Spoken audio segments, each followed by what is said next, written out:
Hola, ¿cómo están? Bienvenidos a Divaneando. Todas las personas hemos tenido celos alguna vez en la vida o hemos sido celados. De acuerdo con Febo México, las mujeres son más celosas que los hombres y suelen revisar sin su permiso su teléfono o sus redes sociales. Los celos pueden ser causados por múltiples razones, entre las cuales están la baja autoestima, experiencias previas, conductas aprendidas o inclusive puede tratarse de un trastorno de la personalidad. En este programa abordaremos un tema con el que todos nos hemos enfrentado alguna vez en la vida, de forma consciente o inconsciente: los celos. Los celos son definidos por Sigmund Freud como el miedo a la pérdida del objeto de amor. Pueden observarse en la vida infantil, en la relación del padre y la madre con los hijos y las hijas. Vamos, es un fenómeno universal. El inicio del tan conocido complejo de Edipo, que coloquialmente se conoce como el enamoramiento de todo hijo que tiene por su madre o toda hija por su padre, o bueno, vamos, no importa el género, y la rivalidad celosa que se tiene con el padre del sexo opuesto al que estamos celando. Esta tarde nos acompaña la maestra Fedora Castro, que aparte de ser psicoanalista, es también abogada, lo cual nos permitirá platicar sobre la expresión de los celos en la vida cotidiana, y así como nos va a dar su punto de vista psicoanalítico, nos va a aderezar un poco con alguno que otra implicación legal. Bueno, pues estamos listos, comenzamos.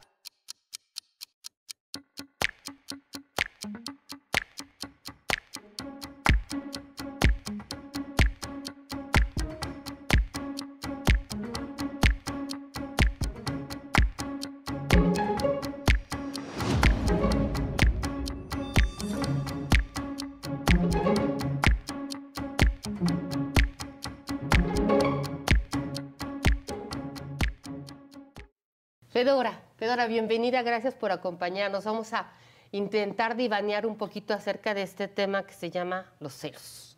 Cuéntanos, ¿qué es esto de los celos? ¿Cómo se forman? Los celos son esta emoción que todos hemos sentido alguna vez. Surgen en nuestra infancia por el miedo que tenemos de perder el amor, la atención, la elección de nuestro papá o de nuestra mamá, según sea el caso, y que es una emoción que se nos despierta más adelante en la vida y que tiene que ver solo con eso, con el miedo de perder el amor de nuestros seres. O sea, se genera en las primeras etapas y entonces ¿no se supera? No, no se supera del todo, es algo que te va a acompañar a lo largo de tu vida, pero claro, una cosa feo, es ¿no? que sientas celitos y otra cosa es que ya te pongas maníaco. Sí. O sea, y eso me lleva a preguntarte, porque yo he escuchado por ahí que cierta cantidad de celos le da saborcito a las relaciones. En mis consultas me han dicho que es normal sentir celos, que si no hay celos no hay amor. ¿Cuál es tu opinión al respecto? Yo creo que es normal sentir celos. Yo creo que es imposible decir que alguien nunca siente celos en su vida, ¿no?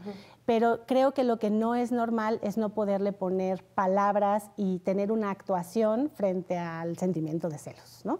Entonces, es algo que te va a acompañar siempre, pero hay que aprender a identificarlo para que los celos no nos hagan hacer cosas que no queremos hacer o que después nos arrepentimos. Ok, a ver, entonces no es lo mismo tener celos que tener envidias. No, no es lo mismo, porque los celos implican la participación de 3 personas, ¿no? Entonces, digamos que hay una persona a la que tú quieres y hay otra persona que crees que te va a robar ese amor y eso es lo que te hace sentir el celo. A ver, explícanos un poquito esto cómo pasa de niños. Me supongo que tiene que ver un poquito con el complejo de Edipo, ¿no? Totalmente, O sea, totalmente. Y todo lo tenemos que pasar. Así es. Aunque lo neguemos y las mamás lo nieguen, los niños se enamoran de sus papás. Completamente. Este complejo de Edipo, que es el término correcto, digamos, psicoanalíticamente hablando, es esa relación que tenemos tan cercana, tan única con nuestro papá o con nuestra mamá. No importa el género, ¿no? Depende más bien de la formación y de la historia familiar de cada quien, pero este complejo de Edipo lo que señala es que un hijo o una hija se enamora, ¿no? O sea, está completamente, pues, fijado, ¿no? A su mamá. ¿Pero o se a su enamora papá. como de qué manera? ¿Así como tipo cuento de hada o cómo? Pues sí, como un tipo de cuento de hada, es un amor como muy puro, un amor infantil, un amor fantaseado, que implica que tú crees que tu mamá es solo tuya, o que tu papá es solo tuyo y que la otra persona te lo va a quitar y ya no te va a querer porque la otra persona te va a robar el amor, ¿no? Okay. Es este celo, esta competencia que sientes por la otra persona que tiene la atención o el amor de la persona a la que tú amas. Ajá. Y a diferencia de la envidia es esta emoción que también es muy natural, que también a todos los humanos nos pasa, que es importante identificarla, porque cuando la niegas pues sale peor. La envidia es más bien, yo no quiero que tú tengas lo que yo quiero, ¿no? Y solamente son dos personas, o sea, no se necesita un tercero para competir, sino que la otra persona tiene algo que tú quieres y que tú no quieres que esa persona tenga. Y un poquito de admiración, me supongo, ¿no? Sí, un poco de... Digo, porque para que yo quiera tener algo tuyo es porque algo admiro. Sí, pero se niega, ¿no? O sea, en lugar de que lo admitas, pues lo destruyes, lo peleas. Entonces, dinos una cosa, Fedora. ¿Es normal y aceptable sentir celos? Es normal, es aceptable, siempre que el celo pueda ponerse en una palabra, en una expresión, digamos, de cariño. Vamos a decir, tú tienes otra invitada el día de mañana, que yo empiezo a sentir celos porque digo, ¿qué tal que Mónica la quiere más? ¿O qué tal que Mónica piensa que ella es mejor que yo? Y entonces yo empiezo a sentir estos celos. Que eso es natural, es humano, lo voy a sentir, ni modo. ¿Qué sería lo aceptable? Que yo pudiera entender, ¿estoy celosa? Y dejarlo así. O comentarte, oye, siento un poco de celos y que lo pudiéramos hablar. Y lo que haría un problema es que yo empiece a destruir a la persona, a hablar mal de la persona y no reconocer que en realidad lo que tengo son celos. Ok, entonces me gustaría retomar, así desde el ángulo que me lo estás platicando, ¿cuál es tu opinión acerca de que cierta cantidad de celos es buena y le da sabor a la relación? Porque aquí hay mucho mito, aquí hay muy... No sé, tú en tu experiencia profesional y personal, ¿por qué no? Podríamos ver qué hay por ahí. Yo replantearía, diría, no es que sea bueno y le dé sabor a la relación, porque si no te celo no te quiero, porque eso no es cierto, pero creo que es importante reconocer que es una situación que va a pasar en tu vida, ¿no? Que vas a sentir celos. Yo no creo que sea necesaria en una relación de amor, en una relación de amistad, porque los celos no solo se dan entre pareja, también se puede dar en el trabajo, con un amigo, con un hijo, con un hermano, sino que los celos tiene que ser, o sea, los celos no es algo que te va a permitir tener una relación bonita, ¿no? Para que exista, para que haya una relación bonita tiene que haber celos, ¿no? Sino que va a haber celos y lo que tienes que hacer es reconocer que lo estás sintiendo para no hacer cosas que lastimen a tu pareja, que la limiten, que la violenten de alguna manera. Estamos tocando temas de respeto, probablemente. Así es, totalmente. De respeto a la otra personalidad, al otro espacio. Y un reconocimiento a la libertad de la otra persona, ¿no? Porque los celos luego pueden traducirse como una situación de propiedad, ¿no? Esta persona me pertenece y es ahí en donde los celos empiezan a tornarse destructivos, patológicos. Y esto entonces me hace preguntarte otra cuestión que manejamos en psicoanálisis y que probablemente cotidianamente sea un poco chocante aceptar. Pero dicen que aquel que cela es porque sabe que es capaz de engañar. ¿Cuál es tu opinión al respecto? ¿Cuál es tu experiencia en clínica? Fíjate que es muy común que los celos se proyecten, ¿no?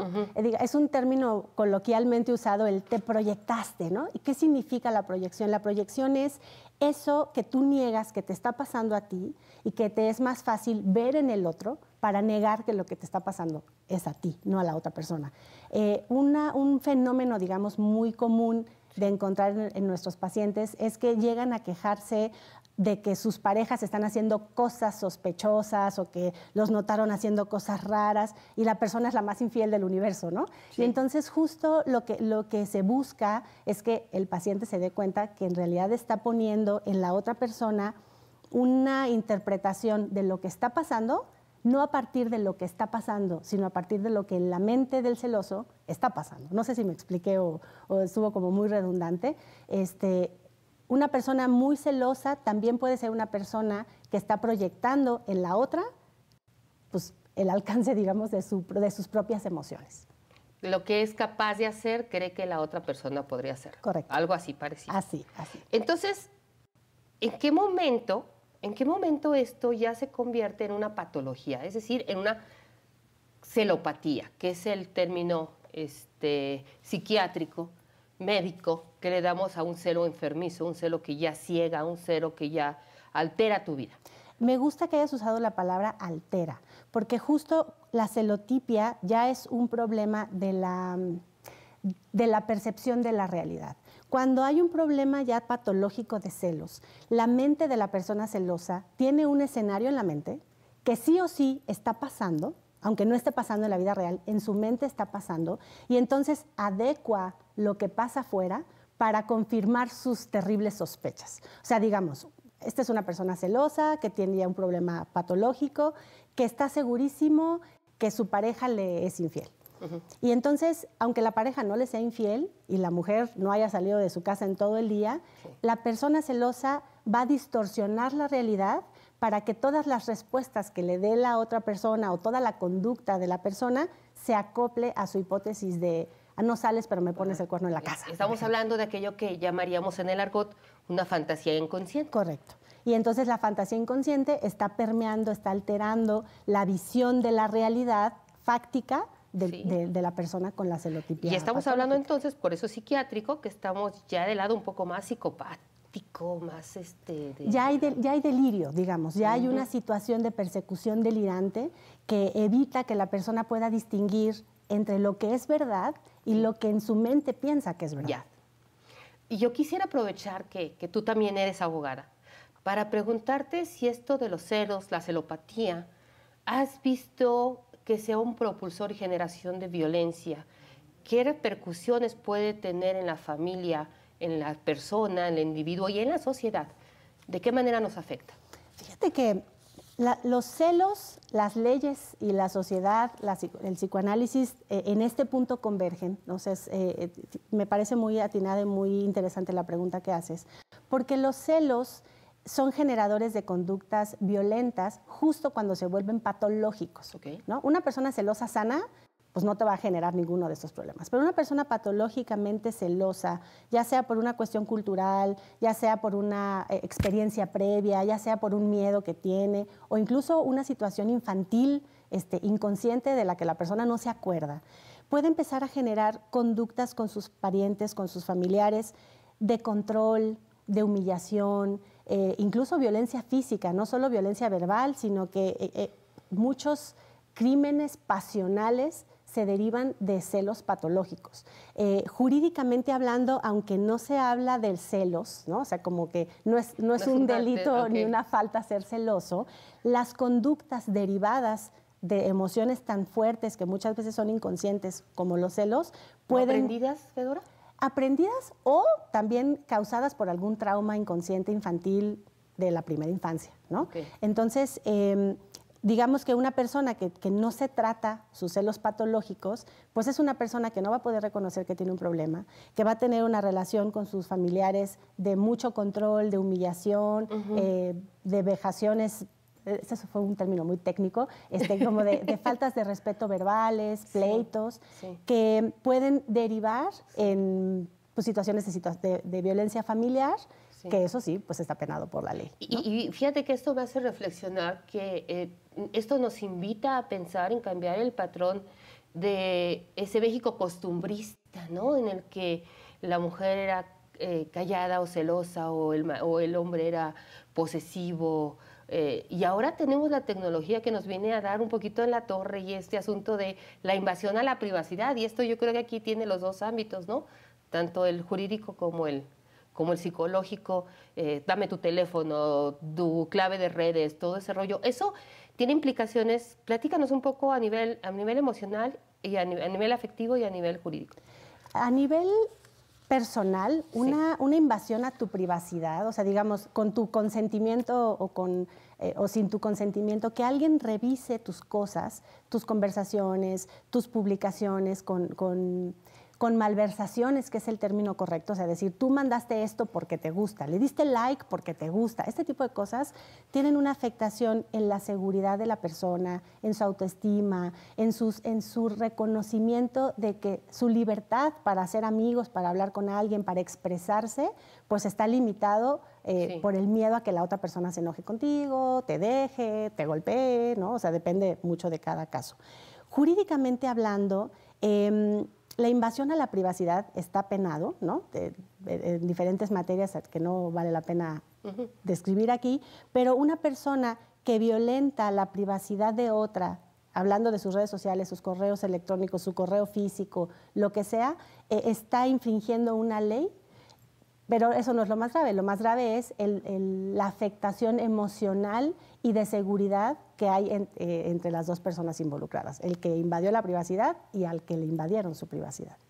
¿Tú qué nos recomendarías, Fedora? Porque fíjate, hemos hablado acerca del celoso, pero poco hemos hablado de la persona que recibe el celo, porque el que está recibiendo, ya en este tono que estamos hablando de los celos, ya estamos hablando de agresiones y de intromisiones. La persona que está recibiendo el afecto celoso, ¿cómo se siente? ¿Qué puede hacer? ¿Qué nos podrías decir de ella? Una persona que tiene a un ser amado que le cela, lo primero que pasa es lo que hablamos al inicio de esta entrevista, que es, ay, me tiene celos porque me quiere, ¿no? Pero en realidad esa es una falacia. ¿Sería una defensa, una resistencia, una negación? Yo creo que es algo cultural, como una situación en la que tú piensas que así es la relación que debes de tener y que te pueden celar, ¿no? No importa si eres hombre o si eres mujer. Pero cuando eso sucede y pasa de una expresión de me puse celoso o me puse celosa, y empieza ya a haber control, invasión, preguntas, oye, ¿por qué sales así vestida? ¿Por qué te arreglas? ¿Por qué usas esa ropa? ¿Por qué te pusiste perfume? Lo que sea. Y como estás platicando, veo que estás tratando de eliminar hombre a mujer, mujer a hombre. Los estás tratando de poner como individuos, así independientemente del género. No tiene que ver con género, no tiene que ver con edad, no tiene que ver en realidad con otra cosa que la humanidad puramente. Y así como hay mujeres celosas muy peligrosas, también hay hombres celosos muy peligrosos, y lo importante es que si tú tienes una relación con una amiga, para cambiar un poco el tema de la cotidianidad del celo entre parejas, si tú tienes una amiga que todo el tiempo se enoja contigo porque no le contestaste, porque invitaste a otra amiga además de a ella, que se enoja contigo, que te deja de hablar, ese tipo de cosas son cosas violentas, son cosas hostiles que las personas no tenemos por qué soportar y decir, bueno, está bien, lo que pasa es que me quiere, ¿no? ¿Y entonces por qué no aguantamos? Pues tenemos una defensa, tenemos una aceptación a conductas celosas que parecen normales, pero que no son normales, que no son saludables, por quitarle el término de la normalidad. Sí, porque lo normal es difícil de decidir qué es normal y qué no es normal. No es saludable. Una persona celosa, activa, o una persona que recibe los celos de la persona celosa, no son personas que tengan una situación saludable, amable, feliz, asertiva en la comunicación. Claro. Y lo que creo y lo que le recomendaría a las personas que nos están viendo es que si ustedes reciben preguntas extrañas, de esas así como inquisitivas de dónde estabas, con quién hablabas, por qué te pusiste esto, ya te están celando. Una buena forma de afrontar esos celos es decirle, ¿estás celosa? ¿Estás celoso? Hablar, exponer. Sin miedo. Sin miedo, porque si la otra persona siente celos, muy probablemente la respuesta es no, para nada, ¿no? Hay una negación muy fuerte a los propios celos. Sí, no, eso es clásico, ¿no? Vemos al niño con la galleta de chocolate aquí, oye, ¿te comiste la galleta? Yo no fui. Exacto. Tienes toda la razón. Exacto. Es una manera muy automática de defendernos, la negación. Y de defenderse porque parece que ser celoso es malo, ¿no? O sea, como hablábamos al inicio, hay que distinguir, todos somos celosos y no todos los celosos son igual de patológicos. ¿Por qué, Fedora? ¿Por narcisistas? Pues hay narcisismo, porque las personas justo al inicio de nuestras vidas pensamos que somos los únicos, que mamá o papá son solo para nosotros, que somos el centro del universo, y ese narcisismo nos acompaña a lo largo de la vida y por eso hay que aprender a identificarlo para evitar que esos orígenes de nuestra mente pues nos afecten en nuestra vida adulta, en nuestras relaciones pues más importantes. Ok, Fedora, entonces, no sé, tú... ¿crees que tiene también que ver entonces con la posesión? Sí. Sí, los celos es justo tener la falsa idea de que la otra persona te pertenece, ¿no? Y que puedes perder el amor de alguien por la culpa de alguien más. Y en realidad eso no sucede. Eso sucede en la mente, eso sucede en el miedo, eso sucede en una situación infantil, mental, pero que en la vida real, en realidad, nadie te puede robar el verdadero amor, el verdadero afecto, el verdadero respeto de alguien que te quiere. Celar a otro no te va a salvar, ni te va a evitar algo que depende solo de ti, de tu conducta, y de lo que tú le das a la otra persona. Claro. Fedora, para concluir, me encantaría que nos hicieras algunas recomendaciones, algunas conclusiones. ¿Qué hacemos con esto de los celos? Yo les recomendaría, primero, reconocer los propios celos. Creo que uno no puede controlar. ¿Cómo se le hace? ¿Hay que ir a terapia? Hay que ir a terapia, hay que ser autocríticos, hay que estar abiertos y sobre todo buscar la ayuda de un profesional, porque reconocer el nivel de celos que tenemos en nuestras relaciones de cualquier tipo es una tarea dura, no es sencillo y es algo que requiere de trabajo diario, ¿no? de verse a uno mismo con la ayuda de un profesional que te ayude a identificar si eres víctima de alguien celoso o si eres el celoso que proyecta los celos en alguien más. Y eso no lo puedes hacer con un amiguito que te dice, no, amigo, para nada, tú no eres el celoso. Tienes que ir con un especialista que te ayude a verte, a entenderte con respeto y creo que ese es el consejo pues, más importante que les puedo dar. Te agradecemos muchísimo, Fedora, sobre todo que nos hayas hablado tan cotidianamente de algo que a lo mejor podría ser más complicado. Muchas gracias, Fedora. Gracias a ti por estar con nosotros. Gracias. Gracias.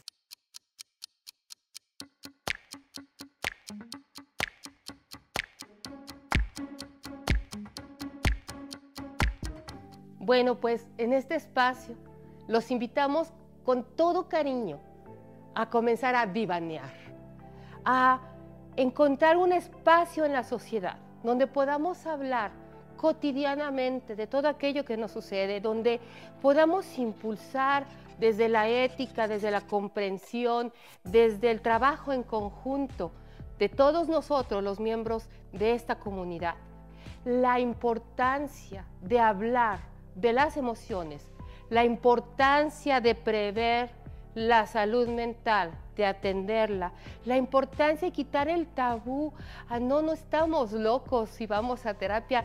De verdad, se los juro que si nos animáramos, estaríamos más que complacidos del proceso del autoconocimiento, nos caeríamos mucho mejor. Este mundo sería bastante más amigable.